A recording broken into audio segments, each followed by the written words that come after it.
tikitoka omulala yesse tikitoka omulala mu ggwanga lyaffe erya Uganda yesse naye nga ensonga lwaki yesse mukwano nsonga za mutima ze zamuleetedde okwetta. So oluvannyuma lwa mwana muwala oyo okwetta ayitibwa Master of Tears, ebintu ebipya bigenze bijja nga bizuuka, tutandise okumanya ensonga eyaviiriddeko omwana muwala ono okwetta. Abamu nga bagamba bw'oba otuuse ku siini mwana muwala ono we yafiiridde kiraga nti waliwo omuntu eyamuyambyeko okufa. Bw'oba seekyo nga waliwo eyamusse ye ne yeekolera crime scene eyiye. Naye ate nga ebiva mu bantu ba bulijjo ng'ab'eŋŋanda mikwano gye bagamba ono kennyini yeeyesse, anti ne we baamusanze afiiridde waabadde wanjawulo. Sigamba nti oba yettidde waabwe waka, sigamba nti oba yettidde mu kkubo, sigamba nti oba yawalampye ku bizimbe ne yetta, nedda. Ono yesse mu ngeri endala, ekyaleetedde abantu okulowooza nti waliwo omuntu eyamuyambyeko okwetta, kubanga era n'engeri gye twalabyemu omulambo bwe gwabadde gwebase nga gulaga ng'omuteeketeeko, oba ab'amateeka baasoose kujja ne bagujjayo ne baguteekaawo, oba olabye akatambi naffe tetumanyi. Naye ng'ate era ayinza okunnyonnyola ebyo, ayinza okuba nga bayinza kuba b'amateeka nga bamaze okufuna postmortem.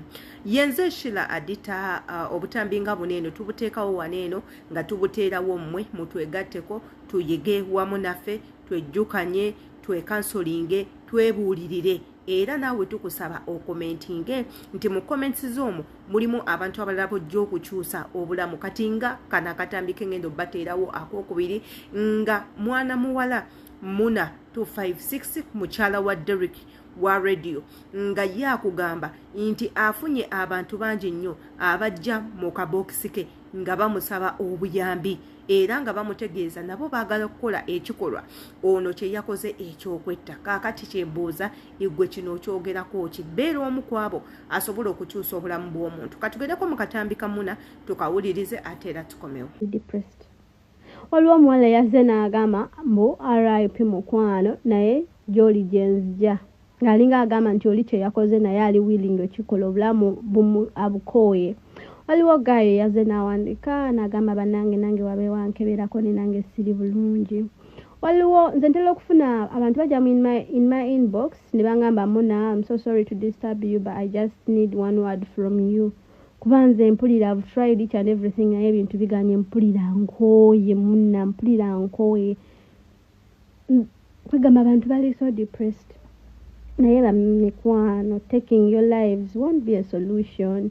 Obulamu kintu kya bbeeyi, woobutwala kati so what happens gy'olaga omanyiiyo. Tewetta lwa mbeera gy'oyitamu kubanga buli muntu alina embeera gy'anyigirizibwa gy'ayitamu. Bw'oyinza okuba oli eyo nga weegomba, kati oyinza oba oli eyo naye nga weegomba Muna, olw'okuba Muna ali bulungi, ali bweru.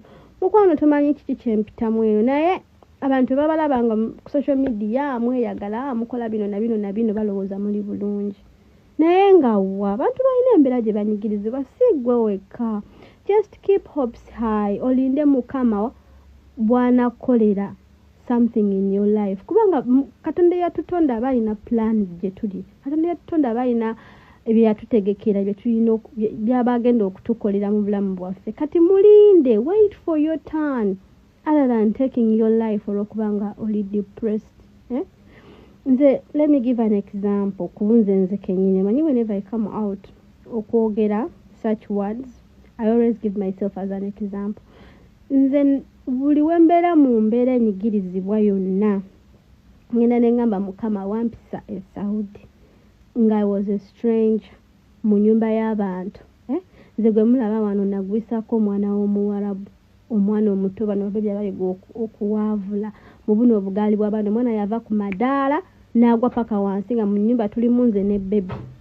Naye natya, naye Mukama yakulinga that situation kuba nali manyi it's going to be worse. Naye Katonda yampisaawo.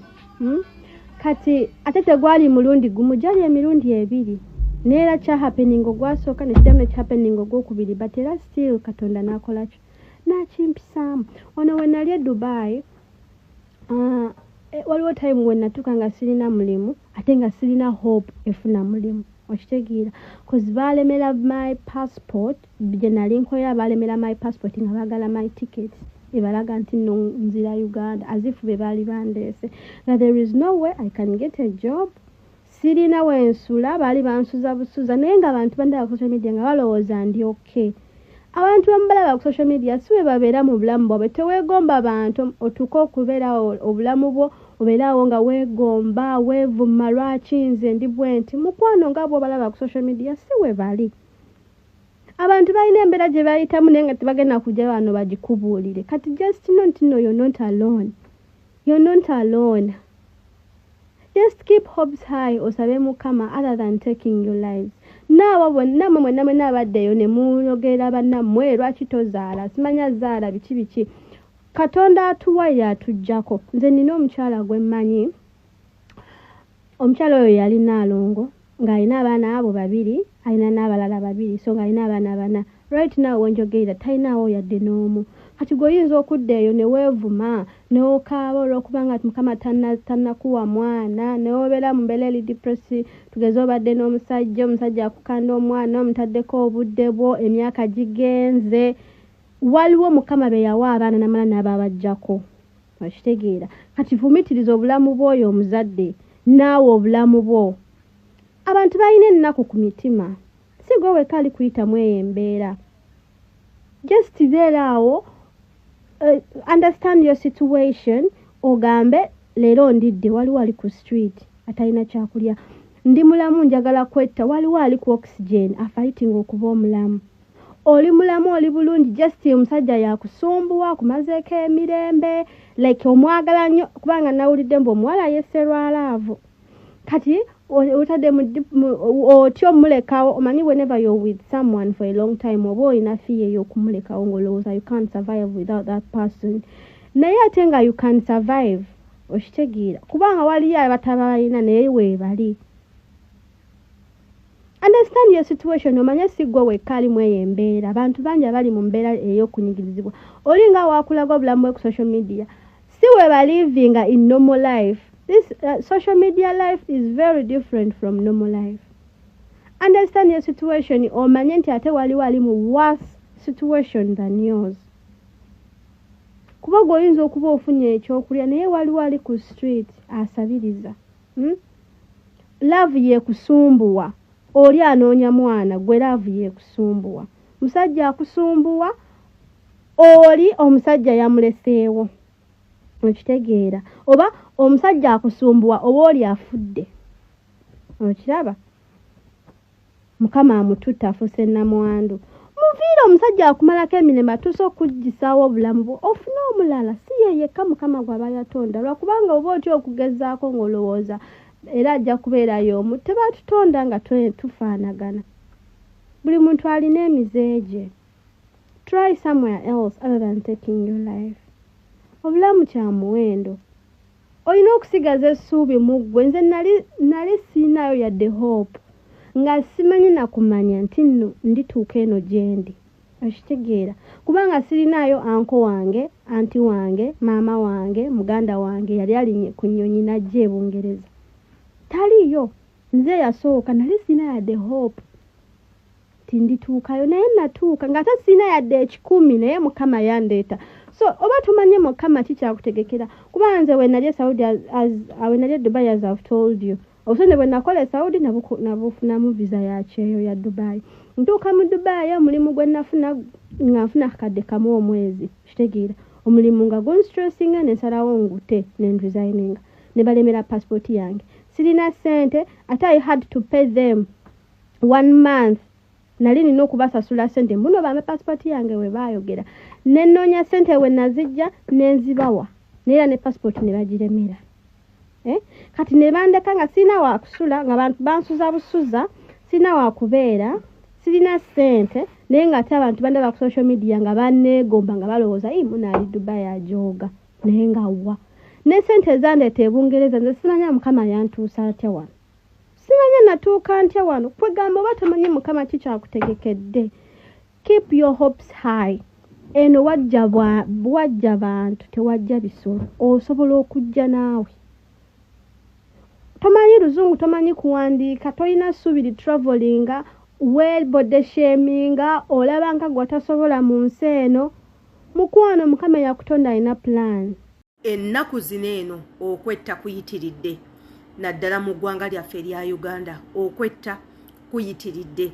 Bano abaana abetta betta lwa mukwano abasinga mulimu abalenzi n'abawala ng'era bwe muwulidde muna nga nnyonnyola akatambi ke sigenda kaddamu kubanga kabadde very clear buli nga buli muntu yenna asobola okukawuliriza era n'akategeera bulungi nnyo. Nze I'm just giving my point of view as a person ng'engeri gye nderabamu bino ebintu. Ntwala okusaasira kwange eri family y'omugenzi nti bannange kibi nnyo ekyokufiirwako omwana wammwe omuto. Omwana wabadde atuukidde ekiseera eky'okuyamba abazadde bamufunemu batandika okukungula ku birungi omwana by'ayinza okuleeta ka ssukaali ngaako ka sabbuuni maama wayina okuliira kanyama mwana wayina omugulira akagomesi omugulirayo ku buwigi ate omwana waafiiridde omwana waasaliddewo okwetta ebyo byonna ki byalaavu. Abaana ab'obuwala n'abaana ab'obulenzi learn to say no. Learn to say no. Yiga okugamba nedda. Learn to put a full stop on a situation. You as a person learn how to put a full stop on a situation, most especially when you see that situation is taking your life. Put a full stop on such a situation. Bw'olaba ng'ebintu bikusobako buli kimu olaba kiganye naddala mu abali mu relationship gikomye mu bunnambiro. You're losing nothing. Don't be so devoted to a person that is not your husband. Don't be devoted to a person that is not your wife. And either way ne wabanga is your wife ng'olaba nti your wife is not giving you that happiness you always dreamed of, you always wanted to have, leave her. You get someone else. Ojja funa omuntu omulala akuwa essanyu that you're looking for. Naye this kind of boyfriends and girlfriends totuuka ku ssa lyakwetta. If you see nti boyfriend gwoyina is taking you nowhere, cut the rope, run away. If you see the girlfriend you're having, you're not happy with her, duka ogenda otaasa obulamu. You'll find happiness somewhere else. Naye mmwe mubeera devoted to those people be babatawaanya bali mu kyali baana bato. You still have a lot to learn, you still have a lot to see. Nobeera ku oyo omuntu omu n'owaayo omutima gwo gwonna okukakkana ng'osazeewo okwetta olw'okubanga stress ekuyinze ne depression okuyinze. Yenze Sheila Adita yongereza katambi kaneeno nze wenkomye atanaba subscribing okwate ne kadde nga buli video na gye ntekayo ebeere kutuukako bulungi nnyo. Embagalani.